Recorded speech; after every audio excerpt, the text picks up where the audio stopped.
Hey y'all, Grown Black Folks Talking, another quick hit. The clarity of being single. Now, this is kind of a sad video, and it kind of relates to some conversations I've been having.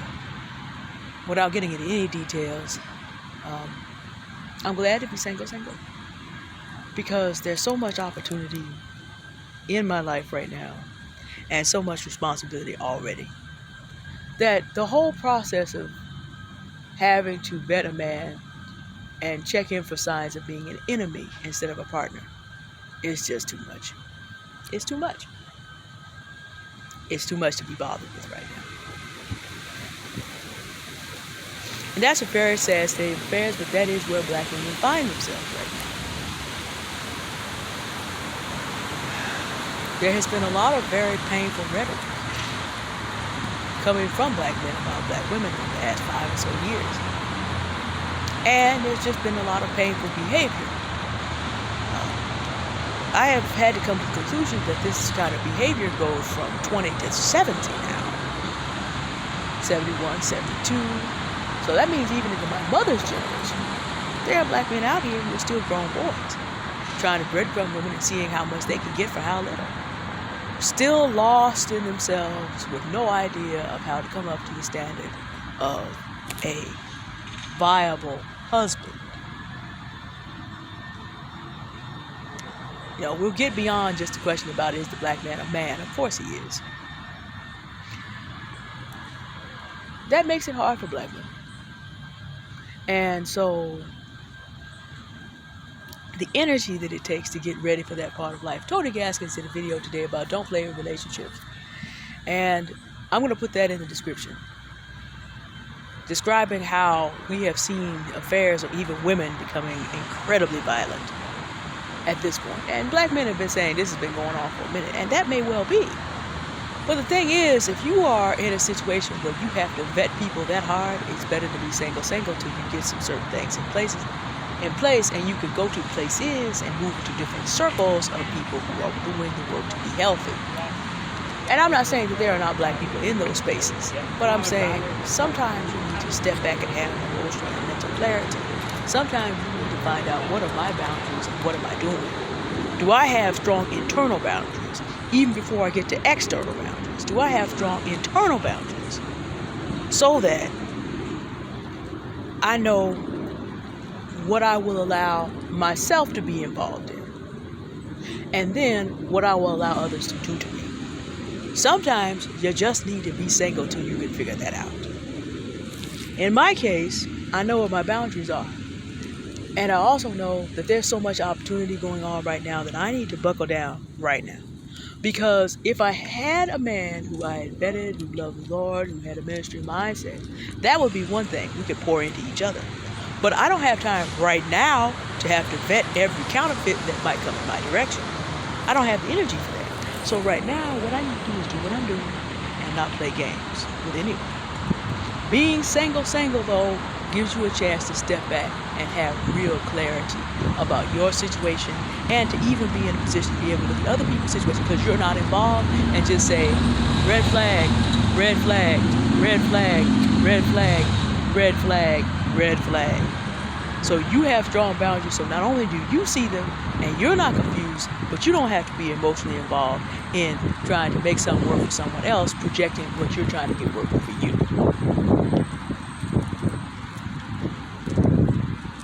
That's really important right now. Now, in my previous video, I talked about how all this doom, gloom, recession, all the rest of it. If you haven't put a life together, building community at this point, and everything we know collapses, it's too late anyway. People are sitting up here like winter is coming, it's all going to come to an end between September and March, not knowing that the most profitable time of the year for business are generally going to be between September and March. And yes, the stock market may go on and collapse, but it'll probably be propped up one more cycle, one more quarter of the year, maybe 2 more, and collapse sometime in quarter 2 next year, because that's generally when the markets go down, because businesses take profit. If the housing sales don't come back by quarter 2, which tends to be May, June, yeah, we might be in some trouble. But the point is, the people that talk this stuff are out here talking doom and gloom, and they're not building a community that will sustain them if things truly do go to pieces. People that you have scared, you might be able to build a cult that way. And you might be able to lead your cult to destruction. But that's very different than building a new life. Not sure about that? Go study who Jim Jones was.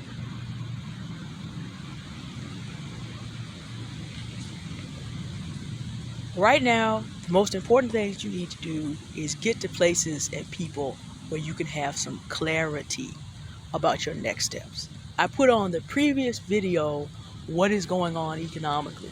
And although black women making money is going to run through it better, what you do at this time of year is get prepared in September, launch and market in October, and then by the time you've done your launch and marketing in October, then you have certain marks that you can hit in time for Black Friday.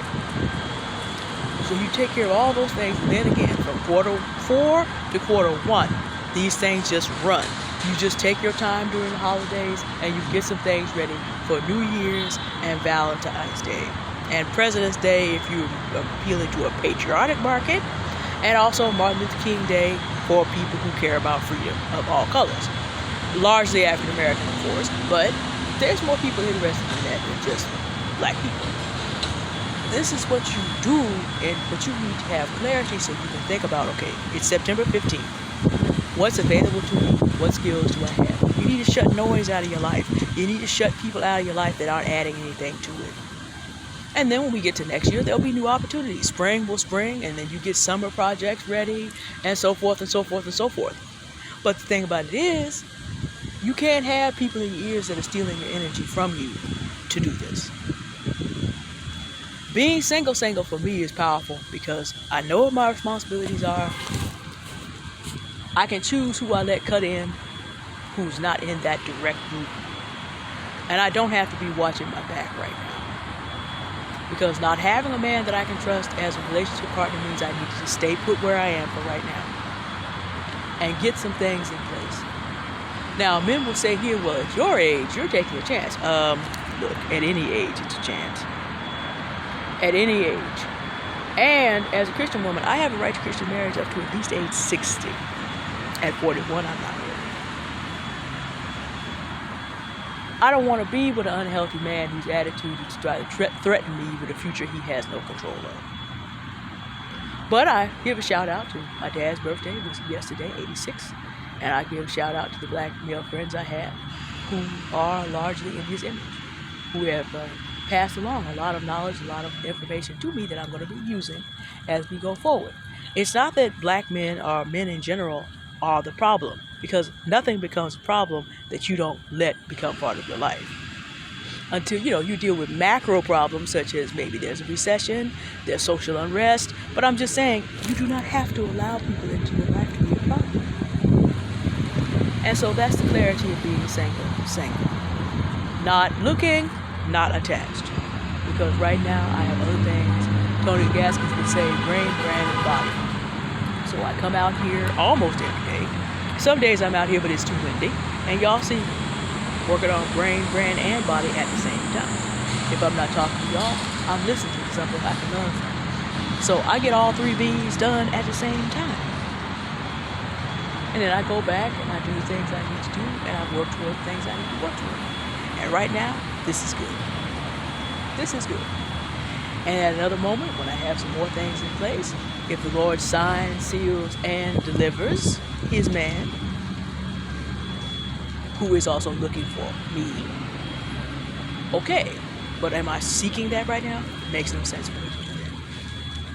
And I just put that out there for you because Christmas time is a time when people start to feel lonely and they don't have anybody and they have to face their family and, when are you going to do this and that? None of their business.